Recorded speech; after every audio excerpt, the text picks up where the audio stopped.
గురుభ్యో నమః. మన్నాద శ్రీ జగన్నాథ మద్గురు శ్రీ జగద్గురు మమాత్మా సర్వభూతాత్మా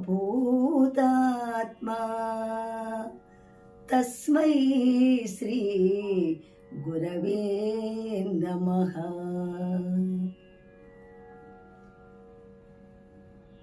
మహాత్ములందరికీ కూడా నమస్కారములు. అచల గురు పరంపరలో అతి ముఖ్యులైనటువంటి పూజ్యపాదులు శ్రీ వేమన గురుస్వామి వారు ఈ తత్వబోధలో అతి ముఖ్యమైనటువంటి ఒక విషయాన్ని మనకు అందచేశారు. అంటే పద్య రూపములో అందచేశారు. కుక్క దిన్నవాడు గుడిలింగ జంగంబు, పంది దిన్నవాడు పరమయోగి, ఏనుగు దిన్నవాడు ఎంతో సుజ్ఞానిరా, విశ్వద అభిరామ వినురవేమా. కుక్క తిన్నవాడు గుడిలింగ జంగంబు, పందిని తిన్నవాడు పరమయోగి, ఏనుగు తిన్నవాడు ఎంతో సుజ్ఞాని. ఈ మాట ఇంతేనా అండి? ఇదేనా భావం? కుక్కను తింటే ఈశ్వరుడు అవుతాడా?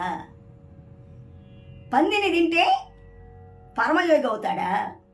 ఏనుగును తింటే ఎంతో సుజ్ఞాని.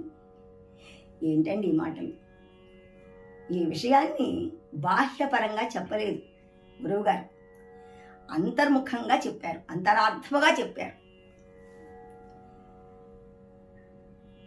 అరిషడ్వర్గాలైనటువంటి కామ క్రోధ లోభ మోహ మదమాశ్చర్యములందు అతి ముఖ్యమైనది కామము. కామః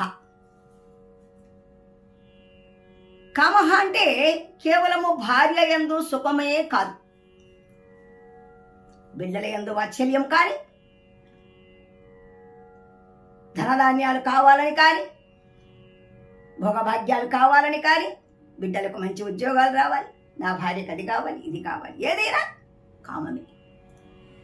మరి కామాన్ని జయించడం అంత సులభమా?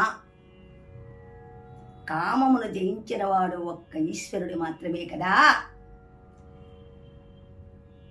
తన మూడవ కన్ను తెరిచి మన్మథుని దహింపజేసినటువంటి మహనీయుడు కదా ఆయన. మరి ఎవడైతే మానవుడు కామమనేటువంటి దాన్ని జయిస్తాడో అటువంటి వాడు ఈశ్వరునితో సమానము. అలాగే పంది తిన్నవాడు పరమయోగి. పంది అంటే అరిషడ్ వర్గాలలో క్రోధము అనేటువంటి గుణము, క్రోధ గుణమును పందితో పోల్చారు. పంది ఎంత కోపం కలిగిందంటే దాని కోపం వస్తే భూమిని అలా అలా పెళ్లగించేస్తుందట. అంతటి క్రోధ గుణము కలిగింది పంది, వరాహం. అటువంటి వరాహమును ఎవడైతే జయిస్తాడో, ఆ క్రోధ గుణమును ఎవడైతే జయిస్తాడో అతడు పరమయోగి అంటారు స్వాముల వారు. భగవద్గీతలో గీతాచార్యులైన గురుదేవులైనటువంటి శ్రీకృష్ణ భగవానుల వారు కూడా చెప్పారు, క్రోధోద్భవ సమ్మోహ సమ్మోహ స్మృతి విభ్రమః స్మృతిభ్రంశ బుద్ధినాశో బుద్ధినాశ ప్రణశ్యతి. క్రోధ గుణం ఎలాంటిదంటే అది పాపములకు కుదురు. క్రోధ గుణమును చేర్చుకున్నటువంటి వాడికి తనను తాను వశం చేసుకోలేడు, వివసుడైపోతాడు. ఏం చేస్తున్నాడో అర్థం కాదు, సమ్మోహానికి లోనైపోతాడు వాడు. హృదోద్భవ సమ్మోహ, ఎప్పుడైతే సమ్మోహం కలిగిందో స్మృతి విభ్రమ, స్మృతి చెడిపోతుంది. స్మృతి భ్రంశ బుద్ధినాశ. స్మృతి ఎప్పుడైతే భ్రంశమైందో బుద్ధి కూడా నశించిపోతుంది. బుద్ధినాశ ప్రణశ్యతి. బుద్ధి చెడిపోతే సర్వము చెడిపోతాయి. కాబట్టి క్రోధ గుణము ఎంత భయంకరమైనదో ఇక్కడ మనం అర్థం చేసుకోవచ్చు.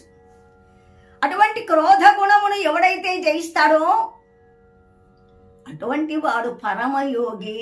ఇహములో కాదు, ఇహములో ఉన్నటువంటి యోగి కాదు, పరములో ఉన్నటువంటి యోగి ఆ మహానుభావుడు.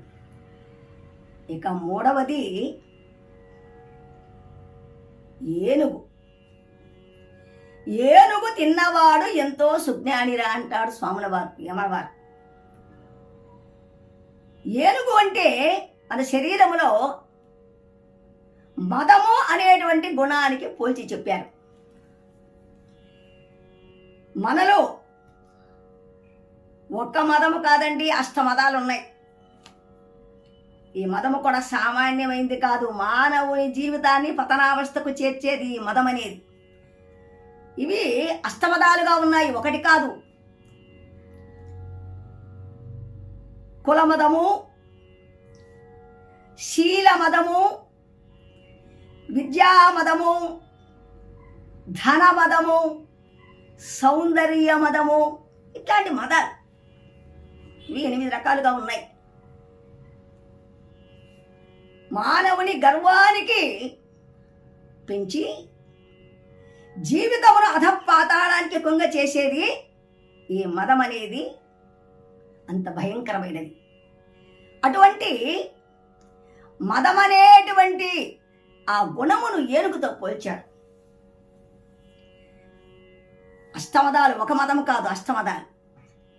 ఈ మదమును ఎవడైతే జయిస్తాడో అటువంటి వాడు సుజ్ఞానిరా అంటాడు స్వాముల వారు.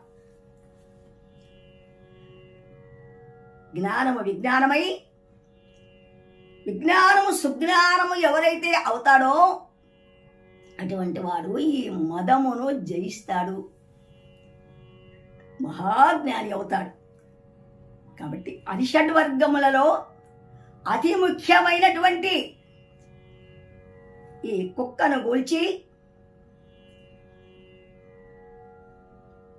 పందిని చంపి ఏనుగును అంతము చేసిన వాడే నిజమైన ధన్యుడు.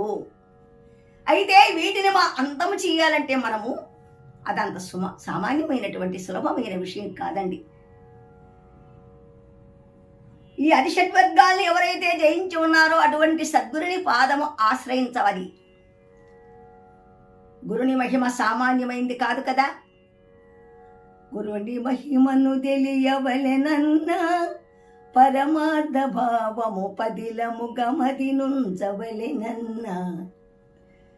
గురుని మహిమ, గురుని శక్తి, గురుని యొక్క విధానం అంతా కూడా మనం తెలుసుకొని అటువంటి గురువు ఎక్కడ ఉన్నాడో మనం విచారణ చేసి వెతకి అటువంటి గురువు దర్శనము ద్వారా మనము తరించి మరి ఇటువంటి విషయాలన్నీ కూడా ఎన్నెన్నో ఉన్నాయి. దేహానికి సంబంధించిన, స్థూల దేహానికి సంబంధించిన విషయాలు, సూక్ష్మ దేహానికి సంబంధించిన విషయాలు, కారణ దేహానికి సంబంధించిన విషయాలు, ఇవన్నీ కూడా గురువు ద్వారా మనము తెలుసుకొని మరి తరించవలసిందిగా మనం అందరం కూడా ప్రయత్నం చేద్దాం.